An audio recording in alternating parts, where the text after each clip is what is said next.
তনু বিষয়টা এক্সেস করে ফেলছে, এটা আমি মানলাম, কিন্তু তুইও কিন্তু বাড়াবাড়ি কম করস নাই। এই সামান্য একটা বিষয় নিয়ে এরকম ধরনের ফাইজলামি কেউ করে? আচ্ছা এখন বাদ দে, আমি তনুর সাথে কথা বলতেছি, ও তোর কাছে সরি বলবে। সরি? ওর সরির মায়ের চাচ্চু অপমান করছে না? অপমানের বদলে অপমান। মানে তুই এখন কি চাস? আমি কি মানে লোকজন ডেকে নিয়ে এসে ঢাক ঢোল পিটায় ডাব্লিউডাব্লিউই রেসলিং এর আয়োজন করব? Undertaker versus লিটা?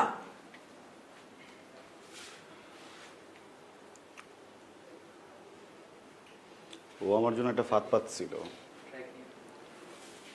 ওর ফাঁদে ওরেই পড়তে হবে, বুঝছিস? কি আবল তাবল বলতেছিস? ইজ্জতের বদলে ইজ্জত, খুনকে বদলে খুন। মাথা তোর গেছে পুরা।